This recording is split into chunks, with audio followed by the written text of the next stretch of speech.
and welcome, fellow bookworms and film fans. Welcome to this week's episode of the Contented Narrative, where we will be looking at Harry Potter and the Chamber of Secrets, an absolute firm favourite of mine. As I've mentioned before, I am a Slytherin and proud. So if any of my comments are biased towards Slytherins, just you watch out, I do apologise. Now, this book is, of course, published by J.K. Rowling, and it was released in 1998, and it is the second instalment of the Fantastic Harry Potter series, and the film itself came out in 2002. Now, I'll be looking at, as usual, four things. I'll be looking at plot, I'll be looking at how good is the film, how good is the book, and overall, how well does the film take from the book. Now, do bear in mind that there will be spoilers within this episode, as there are spoilers in every episode, as I discuss the film and the book in its entirety. Now, both the book and the film start in the same way. It's Harry's birthday, the Dursleys are going to entertain guests, but have forgotten all about that it's Harry's birthday, because as we know, the Dursleys do not like Harry Potter. So, because they're entertaining, they basically tell Harry that he needs to disappear off into his room and he will not be joining them because he is a disgrace, basically. So Harry leaves, goes to his room and comes across Dobby, our favourite little house elf. So the scene with Dobby is the same in both as well. So you do get sort of like he tries to warn Harry to not go back to Hogwarts. He tells Harry that he has all the letters from his friends. He then says, if you don't go back to Hogwarts, I'm going to have to stop you going to Hogwarts because, you know, evil things are afoot and everything like that. So all of that kind of happens. So then he goes downstairs and he dumps the cake on top of the Dursleys' dinner party guests, which results in them locking Harry in his room. So then you've got the rescue of Harry by the Weasley brothers, who have borrowed a driving car from their dad, which also flies. I don't know why I said driving car, every car drives. It's a flying car that they've borrowed from his dad. So, you know, they then rescue Harry, take him off to the Burrows, which is where the Weasleys live. Now, this is exactly the same in both narratives. However, in the book, we do see a little bit more of the home life of the Weasleys before they head over to Diagon Alley. Now, because they travel by Floo powder to Diagon Alley, you know, Harry's never done that before, because who in the Muggle world travels by chimney? Apparently, wizards love it. So he has to then get shown how to do it. He says it really quickly, so then he ends up in Nocturne Alley. Now, the slight difference in this narrative at the point is that Gilderoy Lockhart, so then he gets rescued by Hagrid. They you know, go off and find the Weasleys. But then Gilderoy Lockhart is a buffoon, which we find out many times. But in the film, he just says that, you know, he's got all these books coming out, he'll sign all of this, blah, blah, blah. In the book, he announces there and then that he's going to be the next teacher of the Defence Against the Dark Arts at Hogwarts School of Witchcraft and Wizardry. And another slight difference as well is Arthur Weasley and Lucius Malfoy end up in an actual fight in the bookstore as well. In the film, it's more sort of like a exchange of words, and then they go on their way. Now, in both, when they try and get the Hogwarts Express, they're rushing, they seem far behind. So when they get there, everybody runs through. Harry and Ron go last, and they realise that they've been locked out of the platform. So then they have the bright idea to use their dad's flying car to get to Hogwarts School. So while driving or flying to Hogwarts, in the film, they almost get run over by the train. This doesn't happen in the book. In the book, it's pretty straightforward. They see the train straight away, they follow it, they're absolutely fine. Now, in both, however, they do end up crashing into the Whomping Willow.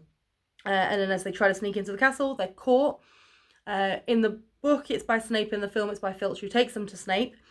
Snape, however, wants them expelled. McGonagall comes over and goes, that's not going to happen.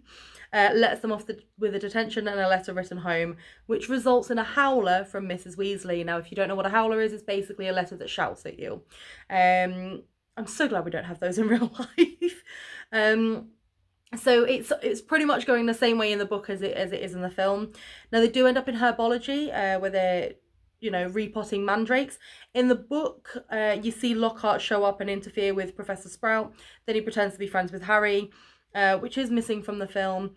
They also have herbology with the Hufflepuffs in the book, but in the film, they seem to always, like, for some reason, it's always Gryffindors and Slytherins. And I think that's because, obviously, you know, it's been set up that the Slytherins and the Gryffindors are the two main houses that we focus on. Now, the narratives start to split a little bit as Collie Creevin in the film just snaps a photo and gets on with life. But in the book, he asks for Harry to sign the photo. He goes through, how like of much of a big fan he is. So this then causes Malfoy to start sneering and having a go at Harry for being a celebrity. And Lockhart comes along and just like, you can't just be a celebrity at this age. You've got to work for it. And, basically being an absolute tool as well is Lockhart, to be perfectly honest. Now, I did forget to mention that in both the film and the book, Ron has damaged his wand. And this is important. So basically what's happened is the Gryffindor team are now coming out to, practice for Quidditch.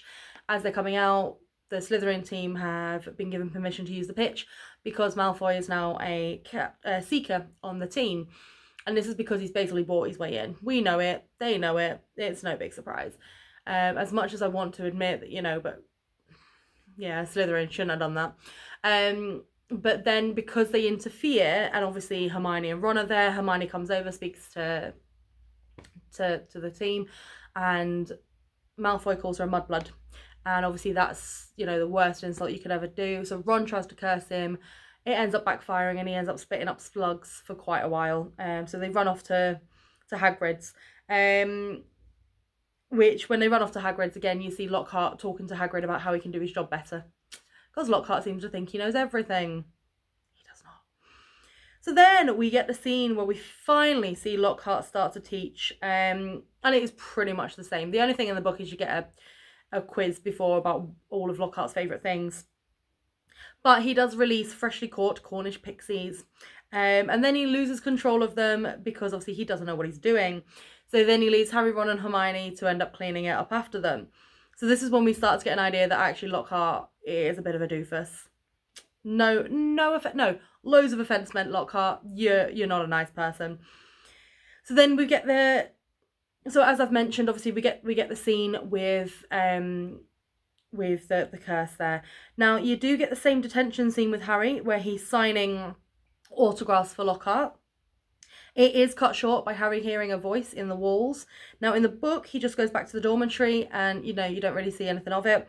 But in the film, at this point, he meets Ron and Hermione, follows the voice to find a petrified Mrs. Norris. So, in the book, we have the scene with Harry. So, obviously, petrified Mrs. Norris has happened in the film. In the book, this hasn't happened yet. So then we have a scene where Harry's sort of like mooching around, as it were. And he's cornered by Filch, and as detention is on the cards, he gets rescued by Nearly Headless Nick.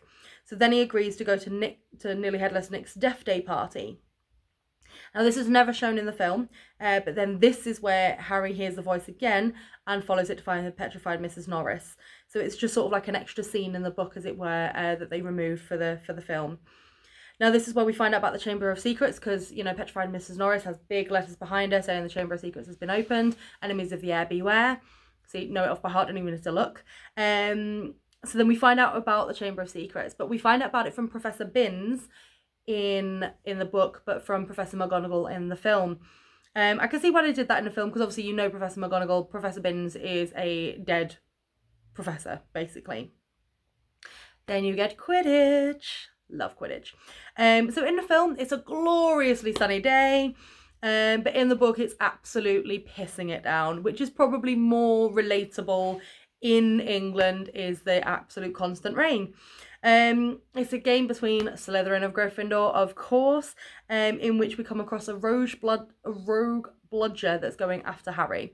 Now, in the film, he goes on this really quick chase with Malfoy, manages, as he's putting his arm out to get the snitch, the bludger breaks his arm, but then he catches the snitch afterwards. In the book, it's a lot quicker. He sees the snitch, as he's putting his arm out, he gets his arm broken, but then he manages to grab the snitch right past Malfoy's head. So that's sort of, slightly different. So then the same thing, however, is Lockhart tries to fix Harry's bones and makes them disappear. Which it's not a pretty thing, and it's just like, so then he ends up having to go to the hospital wing and drink Skele-Gro and grow his bones back in his arm. So this is where we then come across Dobby for a second time, And he admits to locking the gates at the platform. He admits to having the rogue bludger. And he says that he really doesn't want Harry there. So please, please, please go home. Because it was open, the Chamber of Secrets was open before. And he doesn't want it happening again. But then obviously Harry's like, no, I've got to stay. Because, you know, Harry's the good boy.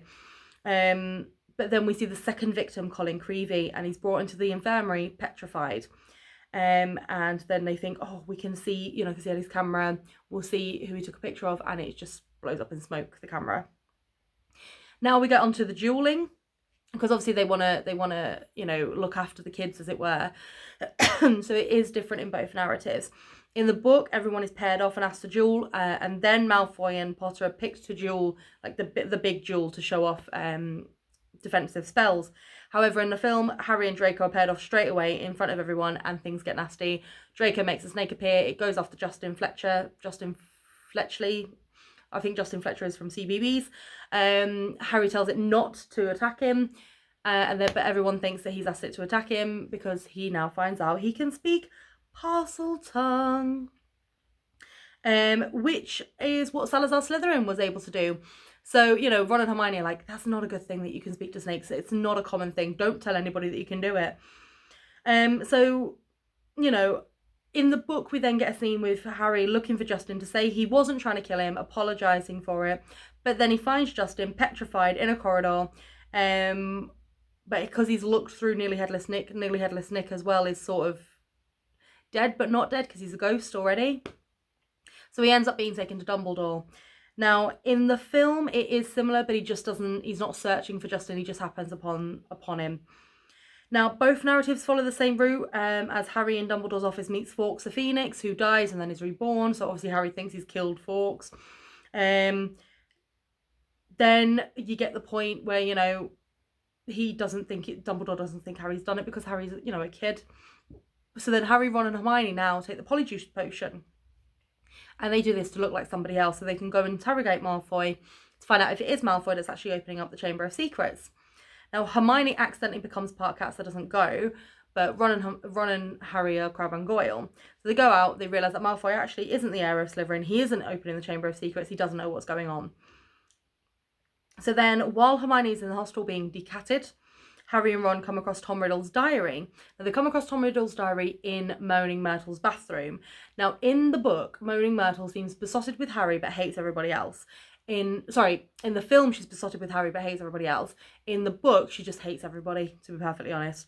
But she was a girl that was killed in a bathroom all those years ago. So, yeah, I can understand her hatred.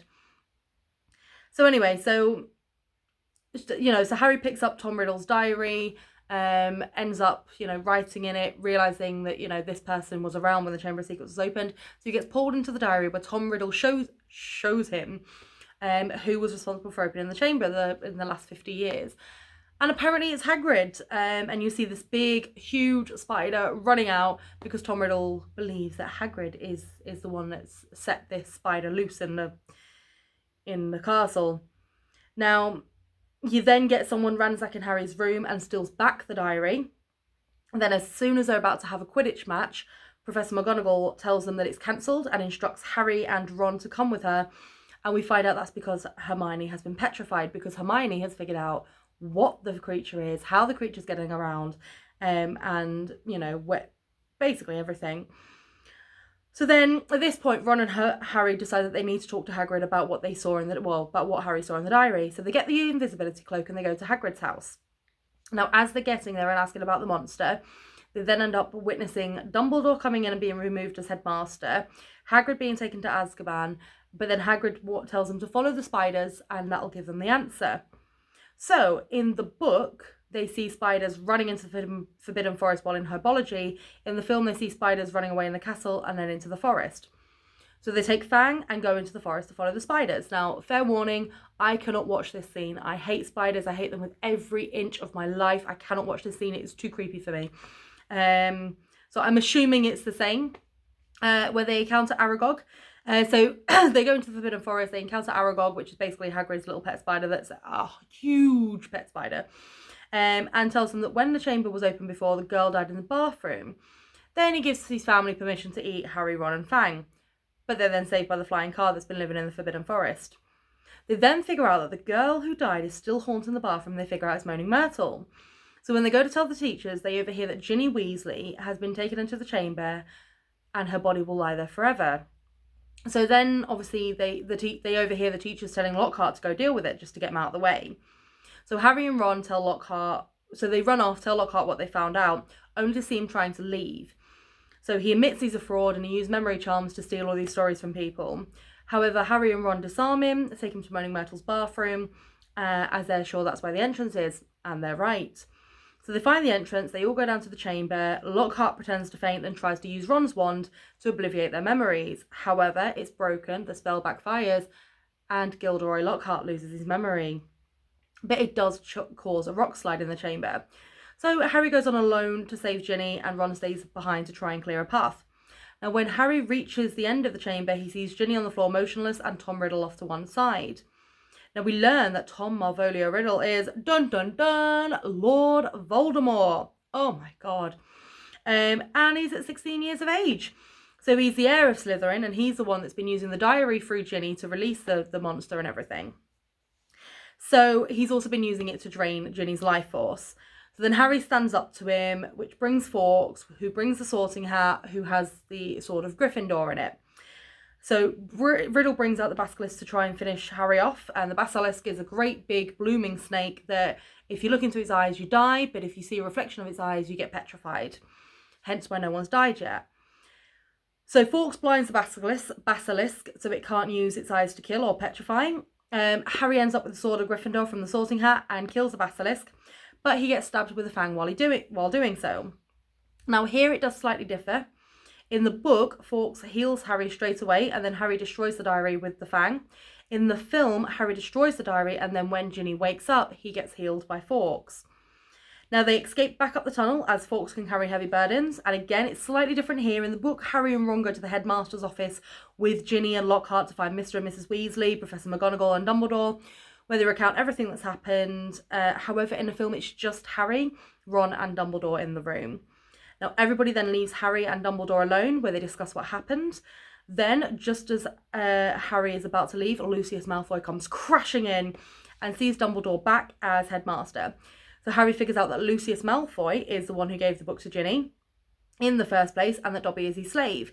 So he gives Lucius a sock, who passes it off to Dobby, and Dobby is now free because Lucius Malfoy has given him an item of clothing.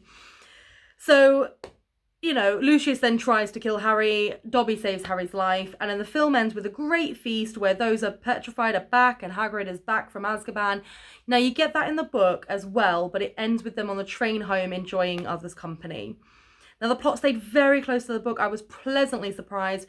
There were a few changes, and some of the filler bits of the book were missing, but that is to be expected. Of course, there was no Peeves in the film, but seeing as there wasn't any Peeves in the first one, I wasn't expecting that. However, the film kept everything that made this book magical and didn't deviate from the book hardly at all, so I'm going to give it a 9 out of 10. Now, as you know, I'm a huge Potterhead.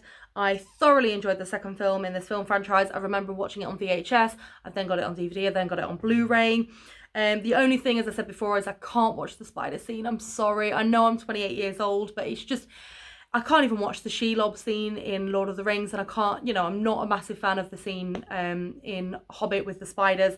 It's something I can't really watch, I'm sorry.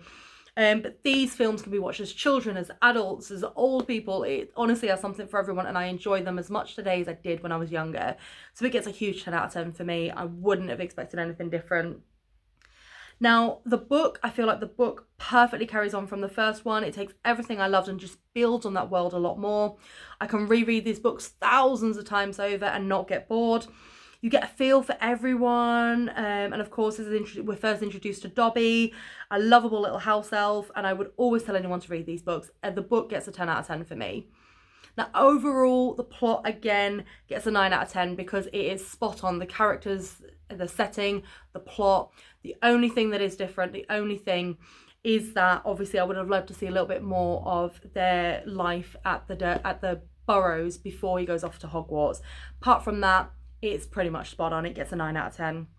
Now, this is my own opinion. If you agree or disagree, leave it below in the comments. Click subscribe to be alerted for my next videos. And don't forget to join me next week for my content and narrative around holes. But until then, remember that as much as I love these books, if there's any books that you want me to have a look at, let me know and I will certainly add it to my list. But until then, remember to always keep it contento.